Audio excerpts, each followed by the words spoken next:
Have you ever wondered how ancient texts managed to connect the absolute vastness of cosmic power to the tiny, intimate details of our daily lives? Well, welcome to this explainer. Today, we're taking a deep dive into a deeply historical and beautifully complex 200-verse scriptural text known as the Family of Imran. And what makes this text so incredibly captivating is how it masterfully weaves together the massive, macro concept of absolute divine power with the deeply micro, human stories of figures you probably already know, like Mary and Jesus. We're going to unpack exactly how this text connects the cosmic to the deeply personal and ultimately what that means for human resilience.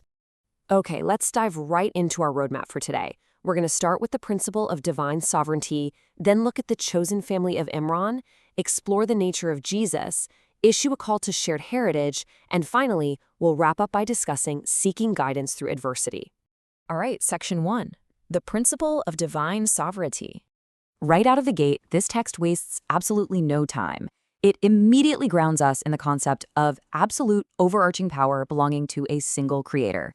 It says, "Say, O God, owner of sovereignty, you grant sovereignty to whom you will, and you strip sovereignty from whom you will. In your hand is all goodness."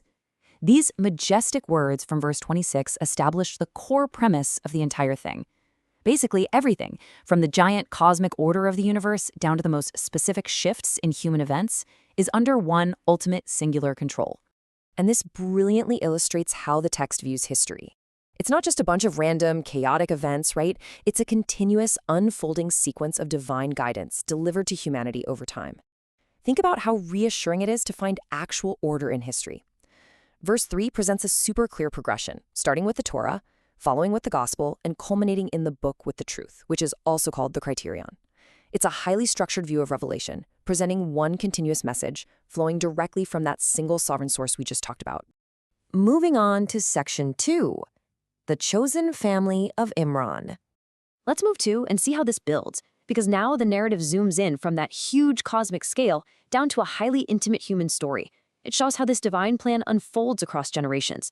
It starts with the vow of Imran's wife, dedicating her unborn child to God. Then comes the birth and sanctuary upbringing of Mary, under the care of Zechariah. Seeing Mary's devotion actually inspires Zechariah's own prayer, which leads to the miraculous news of his son, John. And finally, the whole thing culminates in the miraculous conception of Jesus. You see, the text frames these not as random, isolated events, but as a deeply connected lineage of chosen individuals who are acting precisely as instruments of divine will. Within this human story, that recurring motif of divine sovereignty pops up again. While Mary is growing up in the quiet sanctuary, Zechariah frequently finds her with mysterious provisions. When he asks where on earth they came from, she just replies, "It is from God. God provides to whom he wills without reckoning." Actually, it's a profound reminder that even in the smallest, quietest details of everyday life, the text emphasizes a creator providing way beyond the bounds of normal human logic. Which brings us to Section 3, the nature of Jesus.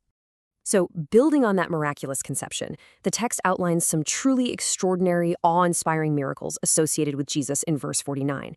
We're talking about creating the figure of a bird from clay and breathing life into it, healing the blind and the leprous, and literally reviving the dead. But, and this is absolutely crucial, the vital theological takeaway here is the qualifying phrase attached to these acts. Every single one of these profound miracles is performed strictly by God's leave. It maintains that the ultimate power always rests with the Creator, never the creation. Now, what's really interesting about this is how the text addresses the complex theology of the virgin birth. To maintain its strict monotheistic logic, verse 59 draws a direct and pretty surprising comparison. It equates the miraculous creation of Jesus with the original creation of Adam. The logic here is that both were brought into existence from dust by a simple, direct divine command. God said to him, "Be," and he was. It's a totally brilliant way the text preserves the singular sovereignty of God while fully acknowledging the miraculous nature of Jesus. Let's look at Section 4, a call to shared heritage. After establishing this incredibly deep theological foundation, the narrative zooms back out to make a direct, impassioned appeal for unity. We see this super clearly in verse 64, where the text reaches out to those it calls the people of the book, which refers to Jews and Christians. It invites them to come to common terms and rally around specific, historically weighty baseline principles. Basically, to worship none but God, to associate nothing with him, and to take no others as lords besides God.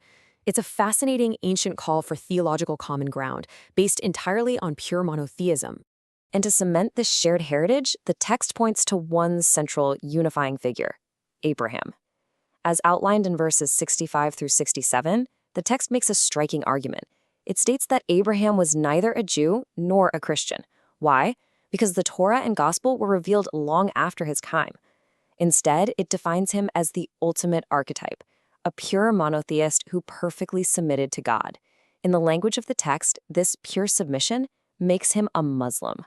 The text brilliantly uses Abraham as a light bulb moment to just bypass later religious divisions and point everyone directly back to the original source of faith. Finally, Section 5, Seeking Guidance Through Adversity. Okay, hard pivot here. The text now makes a dramatic shift. We move from high-level theology straight down into the dirt and grit, the harsh realities of life, death, and human conflict. The text vividly describes the clash of two armies. I mean, just imagine the utter chaos of a historical battlefield. The text notes moments where the believers actually faltered and faced severe setbacks. But rather than viewing these defeats as meaningless suffering, the text frames them as deliberate divine trials. It says God used the sheer terror of the battlefield to test what was in their minds and to purify what was in their hearts. It's an incredibly intense look at how human resolve is forged under the ultimate pressure of combat. And right in the middle of this battlefield anxiety, the text drops this profound statement from verse 145. No soul can die except by God's leave at a predetermined time. It brings that massive overarching concept of divine sovereignty we discussed earlier right into the face of mortal danger. Think about how much fear dictates our modern lives, our anxieties about what we literally can't control. This text systematically tries to remove that paralyzing fear of the end, framing the close of life as an event entirely out of human hands and safely locked within a predetermined plan. So the crucial point is that it completely reframes the unpredictable nature of warfare and life itself. It states, such days we alternate between the people, that God may know those who believe.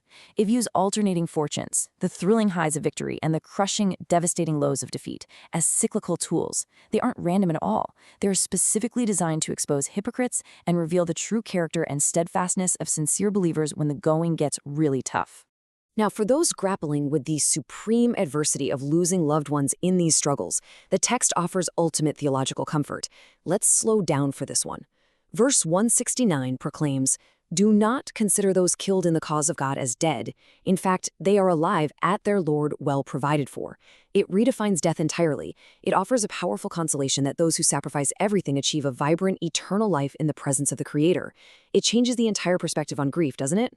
As we wrap up this explainer, verse 190 brings us full circle, right back to the macrocosmos. It asks, in the creation of the heavens and the earth, and in the alternation of night and day, what signs do people of understanding see? It leaves us with such a provocative thought. How does believing in an ultimate, sovereign plan actually shape your resilience in the face of the unknown? Think about what it means to view the universe not as random chaos, but as a deliberate, purposeful text waiting to be read. Thank you so much for joining me for this explainer, and I really hope it sparks your curiosity to explore these concepts even further.